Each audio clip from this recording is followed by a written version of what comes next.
patria está en peligro es una gran frase que a la vez nos convoca de muchas maneras. Porque en alguna medida la patria siempre está en peligro, no solo hoy, sino que siempre está en peligro porque siempre es tanto un concepto como una identidad que está siempre en disputa, que es para nosotros la patria. Estamos todos muy preocupados y sabemos que la patria está en peligro. Todos tenemos claro que estamos frente a un proceso en el que se muestra una vulnerabilidad de nuestro proyecto, en el que aparecen grandes problemáticas. Ahora hay que relativizar esta situación de crisis, de alta preocupación. No es una situación de crisis, es una situación de alta preocupación. Pero la situación de alta preocupación, ¿de dónde surge? Podríamos decir, como decía Bernetti, bueno, el tema de los dólares y demás.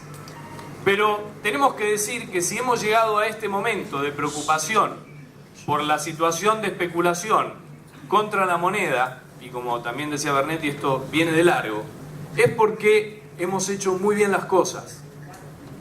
Hemos llegado a este momento de tensión cambiaria luego de una década de enormes transformaciones que tienen sus grandes límites.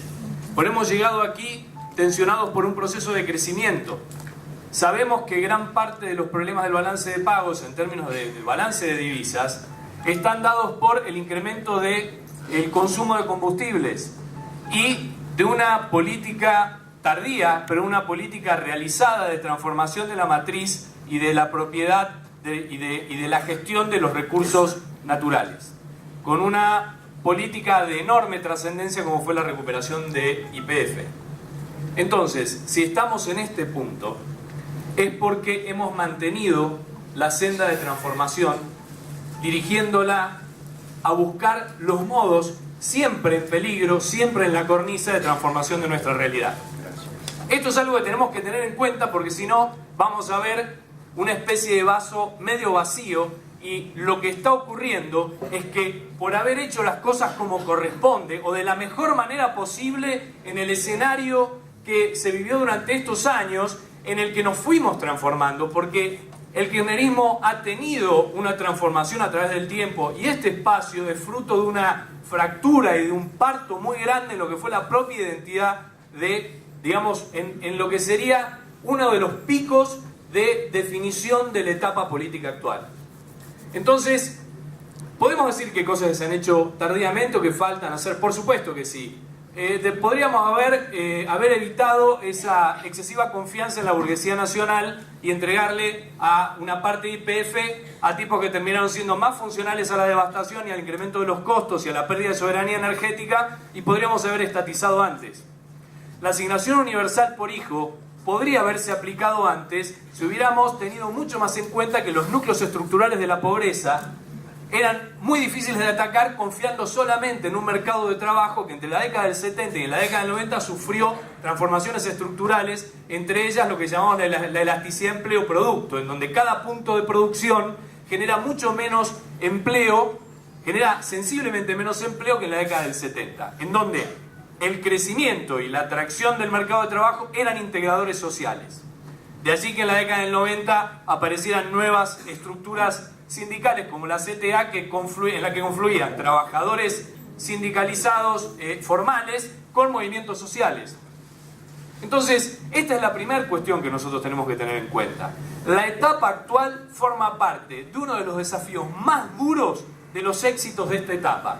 Esto no puede ser un exitismo. Esto no puede ser un exitismo. Nosotros debemos considerar que estamos peleando una batalla central. Pero acá también hay otra cuestión que en términos políticos nos convoca de una manera muy interesante.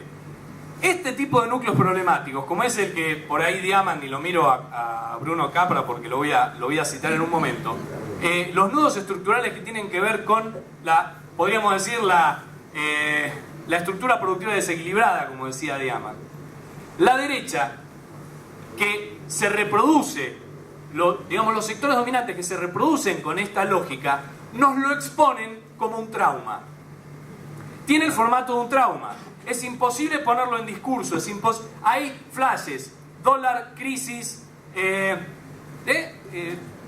burocracia ineficiente, o etcétera, etcétera, etcétera. Es decir, es un esquema de trauma.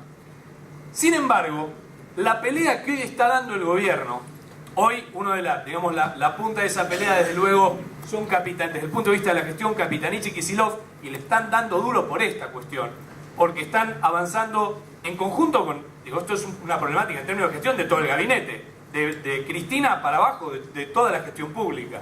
Ahora, lo que la derecha muestra y la oposición muestra como un trauma, nosotros con la gestión política, con la gestión del Estado y con una pata que está muy debilitada, que es la militancia, y a esto me referiré al final, estamos pasando del trauma a la identificación de un síntoma. Y en el paso del trauma al síntoma, estamos haciendo el paso de la no política a la política. Estamos pudiendo descifrar como en las etapas previas pueden identificarse al primer ministro de Economía de Alfonsín, Grispun, en una etapa muy muy difícil, y podríamos decir que más atrás en términos de economía a Gelbar. Estamos en un momento de enorme riqueza, en donde la patria está en riesgo, pero en donde estamos generando nuevamente una transformación, voy cerrando, una transformación también cultural que nos habilita al... Piensen en lo siguiente, en 2005-2006, uno de los discursos económicos de economistas, que si bien no eran pro gobierno, estaban dentro de lo que podemos llamar progresismo, hablaban del exceso de dólares. Y hablaban de los límites que tiene el gobierno para poder esterilizar los dólares. Es decir, teníamos tantos dólares que teníamos que tratar de sacárnoslos de encima rápidamente. Es cierto que la sustitución de importaciones debería haberse hecho como política, porque la hubo por procesos macroeconómicos y también por gestión, pero podría haber sido mucho más profunda, desde luego. Pero estamos en una transformación política y cultural muy importante, que tiene un punto de debilidad también muy importante, que tiene que ver con la convocatoria que está haciendo la CTA. Y yo voy a remarcar algo que Bruno Capra viene insistiendo sistemáticamente, que es el encuentro que están armando entre el empresariado, que podríamos llamar más nacional, aunque desde luego esto es materia de largo debate, y la central sindical, la CGT, y no sé si en esa reunión estuvo también la CTA, no lo recuerdo, pero varias centrales sindicales. Es decir, este es un momento en el cual nosotros no solamente le podemos decir, sí muchachos, vayan a la reunión de CTA, les tenemos que mandatar que vayan a la reunión de CTA, y no solamente eso, sino que hagan los esfuerzos posibles para avanzar en una articulación política de fuerzas sociales que sostengan a esta etapa en la que la patria está en peligro. Los compañeros que sean seleccionados para esta reunión, en la próxima asamblea, tienen que comentarnos qué acuerdos se han alcanzado y cuáles son las dificultades para generar ese espacio que el propio kirchnerismo no pudo generar todavía, porque unidos y organizados, como dijo un compañero destacado de esta asamblea en un encuentro hace poco, no está a la altura de estas condiciones. No hemos logrado avanzar. A ver, todo proceso de transformación, toda planificación del desarrollo requiere un mapa político que sostenga las políticas de transformación.